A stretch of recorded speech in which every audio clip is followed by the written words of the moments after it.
बात उस समय की है जब गौतम बुद्ध काफी प्रसिद्ध हो चुके थे। वे रोज प्रवचन देते, जिन्हें सुनने के लिए काफी लोग पहुंचते थे। प्रवचन सुनने एक लड़का रोज आता था। वह गौतम बुद्ध की सारी बातें बहुत ध्यान से सुनता था।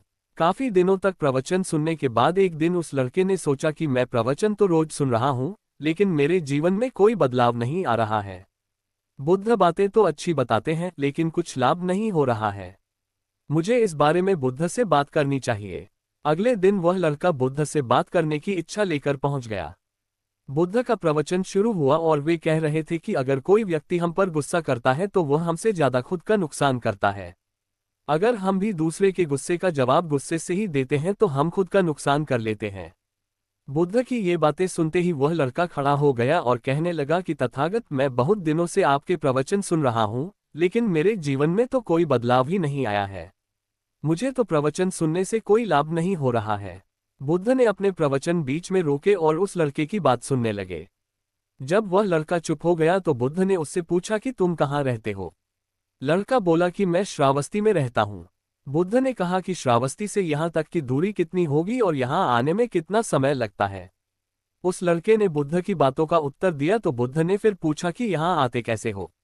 उसने बताया कि मैं कभी पैदल आता हूँ, कभी सवारी का कोई साधन मिल जाता है तो उससे आ जाता हूँ। बुद्ध ने फिर एक नया प्रश्न पूछ लिया कि क्या तुम यहाँ बैठे बैठे अपने घर पहुँच सकते हो।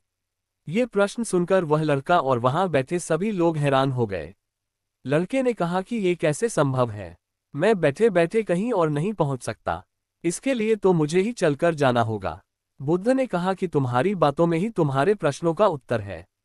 सत्संग सुनने से तब तक कोई लाभ नहीं होगा जब तक कि तुम उन अच्छी बातों को अपने जीवन में उतारते नहीं हो। जब तक तुम अच्छे काम नहीं करोगे, इच्छाओं का त्याग नहीं करोगे, बुराइयों से दूर नहीं रहोगे, तब तक तुम्हारे जीवन में कोई बदलाव नहीं आएगा। सिर्फ प्रवचन सुनने से, यहाँ बैठने से जीवन में कोई बदलाव नहीं आएगा। बुद्ध ने आगे कहा कि अगर तुम कोई अच्छा करना चाहते हो तो उसके लिए तुम्हें प्रयास करना होंगे, विचार करने से काम नहीं होगा। सत्संग में तुम्हें सही गलत बातों की जानकारी मिलती है, लेकिन उन्हें अपने जीवन में किस तरह उतारना है, ये तो तुम्हें ही तय करना होगा। तुम्हें प्रयास करने होंगे, तभी जीवन में सुख, शांति और सफलता आएगी।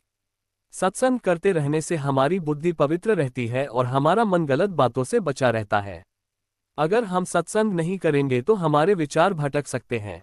इसलिए अच्छी किताबें पढ़नी चाहिए, अच्छे लोगों की संगत में रहना चाहिए।